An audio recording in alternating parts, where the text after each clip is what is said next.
This is a script writing task, no special skill needed. Let me analyze the script and rewrite it for maximum retention. The core issues with the original, too much hedging, weakens tension. The historical examples feel like a lecture, not a story. The four-stage framework is explained before it's felt, kills suspense. The ending call to action is too long and dilutes the emotional close. Pacing is uneven. It rushes the emotional beats and lingers on the analytical ones. The hook is strong, but the payoff of stage 3 is disturbing, is never truly delivered with visceral force. Here's the rewritten script, 60 seconds. That's all the warning you get before the missile hits. Not 60 minutes, not 60 hours, 60 seconds.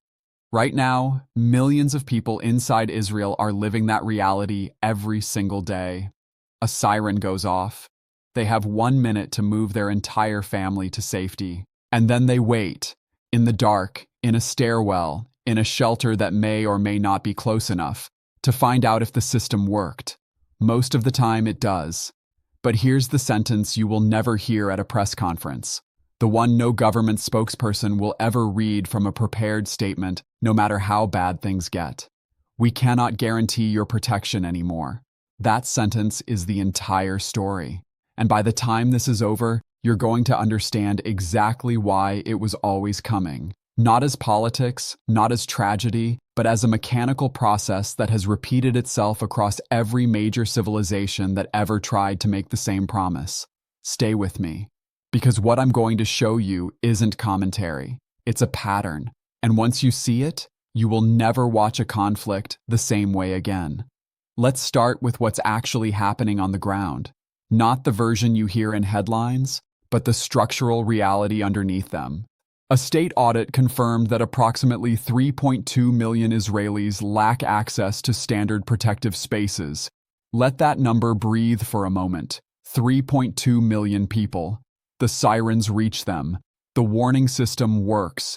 But the physical protection, the concrete, the shelter, the place to go, doesn't exist for them at the level the system was built to promise.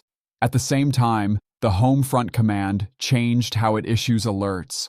It moved away from pre-launch warnings, the kind that gave people a longer reaction window, and shifted toward confirmed launch alerts, windows as short as 60 to 90 seconds.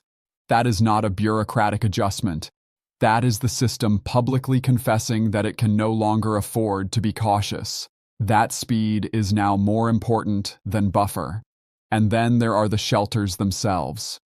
After a strike in Beit Shemesh, the public conversation shifted in a way that was quiet but unmistakable. Communities began saying, openly, what had previously only been understood in private. No shelter guarantees complete security.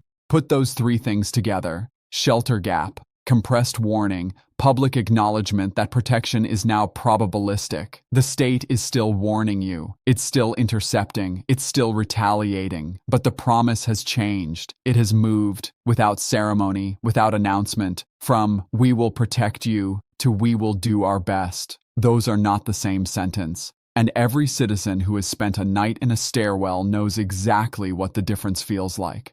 Now here is where it gets bigger than Israel, much bigger. What you are watching is not a unique failure. It is not a technology problem or a funding problem or a political problem, though it involves all of those. What you are watching is a pattern, a four-stage sequence that has played out across every society in modern history that ever built a protection architecture and watched the threat evolve faster than the defense could follow. 4 stages, fixed, chronological, and I'm going to prove it 3 times before bringing it back to today. The first stage is always the same. A society comes through trauma, war, attack, collapse, and builds something new. Institutions, alliances, doctrine, and embedded in everything it builds is a promise, sometimes spoken aloud, more often simply understood. The state will keep ordinary life ordinary.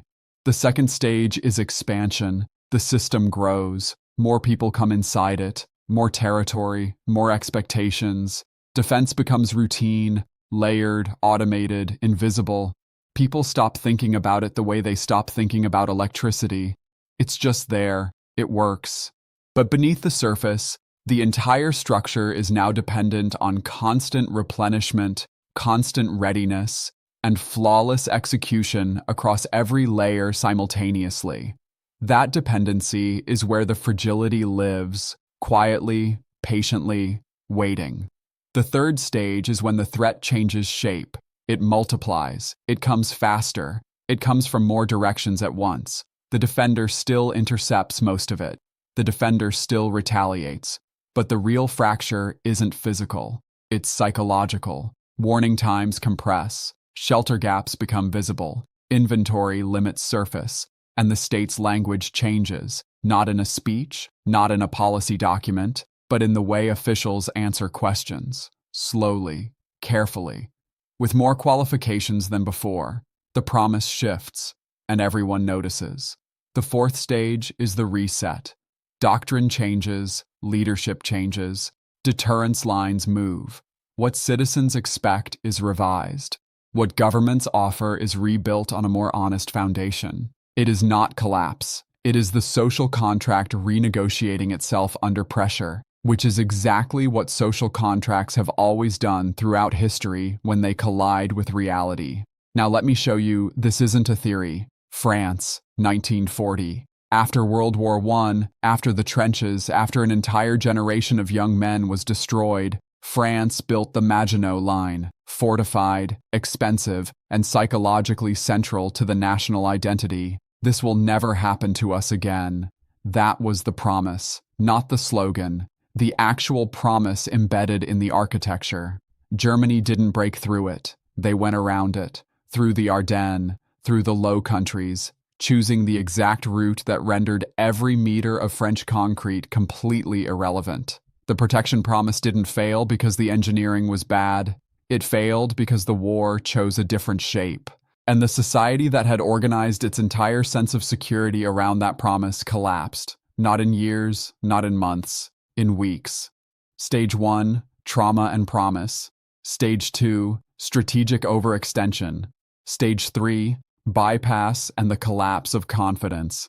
Stage 4, occupation, resistance, and the complete reconstruction of the French state. Now Britain. The Blitz.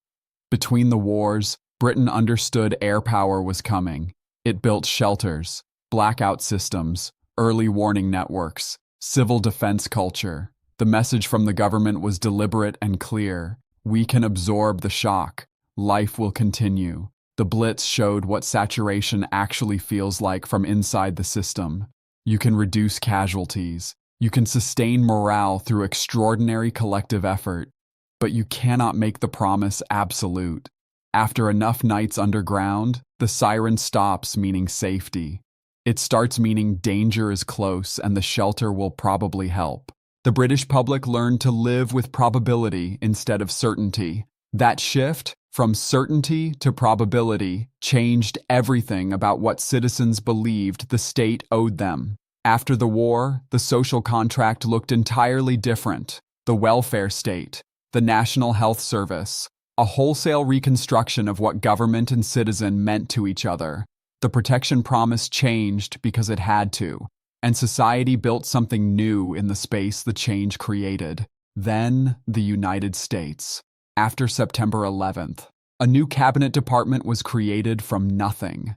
Intelligence agencies that had never spoken to each other were forced to integrate. Global counterterror operations spread across multiple continents. 2 prolonged wars.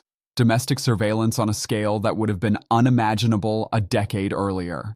The promise was explicit. We will not let this happen again. And the system worked, in the sense that it prevented many attacks. But absolute prevention was always a fantasy. New threat forms kept emerging. Lone actors, domestic radicalization, cyber vulnerabilities that no military budget could close. Over time, the public quietly adjusted, not from "you are safe" to "you are unsafe," but from "you are safe" to "you are being monitored and managed." That is a fundamentally different relationship between citizen and state, and the trust that eroded in that gap has never fully returned. Same 4 stages, different country, different decade, same outcome. Now run it as a cold audit against Israel today. Does Israel have a protection architecture that underpins civilian routine? Yes. Is there a structural shelter gap affecting millions of people? Yes. Approximately 3.2 million, confirmed. Is the warning cycle being compressed in ways that reduce the buffer civilians depend on? Yes. The shift in alert practices and the 60 to 90-second windows are documented and reported. Have recent attacks made it publicly visible that protection is now probabilistic rather than guaranteed? Yes. Communities are saying it openly. Is the macroeconomic environment fragile enough that prolonged escalation creates systemic risk beyond the conflict itself? Yes. And this is the part most people aren't connecting. Global debt hit roughly $348 trillion at the end of 2025. Approximately $29 trillion added in a single year. Interceptors cost money, shelters cost money, reserves, radar systems, replenishment cycles, all of it has to be funded continuously in a world where the fiscal headroom is already at historic lows. And when the IMF warns that energy shocks drive inflation and slow growth, which major outlets are actively reporting in direct connection to Middle East escalation, the economic cushion is shrinking at exactly the moment the security burden is growing heaviest. 5 questions, 5 answers that all point the same direction. This is not bad luck. This is not a failure of will. This is stage 3, and it is running exactly on schedule. Now I want to address the thing people tell themselves to avoid sitting with any of this. This time is different. Israel's technology is advanced enough. American support makes the system unstoppable. Here's the precise problem with each of those. Technology can intercept many threats. It cannot intercept all of them, particularly when warning time shrinks, when shelter coverage is structurally uneven, and when an adversary can generate salvos faster than the defense can replenish its interceptor inventory. The Iron Dome is an extraordinary system. It is not an infinite one. No system is. Alliances don't eliminate the cost of protection. They redistribute it. And in a world carrying record debt, even the most committed allied support operates inside budget constraints that are tightening in every major economy simultaneously. And the economic transmission from a conflict like this doesn't respect national borders. Energy risk becomes inflation risk becomes rate risk becomes debt stress. That chain moves through the global financial system regardless of where you live or which side you're watching from. So what does stage 4 actually look like from here? There are 4 possible directions, and history shows they rarely come one at a time. A doctrine reset means massive shelter investment, hardened infrastructure, decentralized resilience, and a deliberate shift in official language, away from implied guarantees and toward honest probabilities. It is slow, it is expensive, and based on every historical precedent, it is necessary regardless of what else happens. An offensive reset means that if saturation is the core problem, the strategic logic eventually shifts toward degrading the attacker's capacity to generate launch volumes in the first place. Preemption, deeper strikes, more aggressive deterrence thresholds. This path reduces incoming pressure, but carries escalation risk that historically does not stay contained to the original parties. A political reset means leadership changes, coalition shifts, and policy driven by a public that has watched the gap between promise and reality become impossible to ignore, and is now demanding either restored security or, at minimum, restored honesty about what security actually means going forward. A diplomatic reset means new agreements that don't resolve the underlying hostility but reduce attack frequency enough for protection systems to recover, replenish, and rebuild their margins. All 4 paths share exactly one signature. The social contract changes. What citizens expect, what governments promise, what the word protection means in daily life. All of it gets revised. That is not collapse. That is how systems survive contact with reality. But the revision is always preceded by a moment of forced honesty that no one holding power wanted to be the one to deliver. Here is what to actually do with all of this. Stop measuring safety by the language leaders use at podiums. Measure it by what the underlying systems can actually deliver. Warning time, shelter access rates, how frequently the defense is being pushed above its designed capacity. That's where the real signal lives. If you're watching this as an investor or a business owner, don't track this conflict like a news cycle. Track what it does to energy risk premiums and inflation expectations in the weeks following escalation events. That's where the wider economic impact registers first, before most people are even looking for it. And if you're simply trying to hold your footing in an environment that feels increasingly unstable, build a framework instead of reacting to each headline. When protection systems start being described publicly in terms of probabilities and limitations, when official language quietly moves from "we will protect you" to "we will do everything we can," you are watching a society move from stage 2 into stage 3 in real time. That language shift is the signal. It is not panic. It is a structural indicator, and it has shown up in exactly this form every single time this pattern has played out. France, Britain, the United States, Israel, the setup, the expansion, the crisis, the reset. Every modern state that has ever built its legitimacy on a promise of protection eventually reaches the moment where that promise collides with the physics of saturation, and the social contract is forced to change, whether anyone in power is ready for it or not. The question was never whether that moment would come. The question was always, what gets built in the space the reset creates?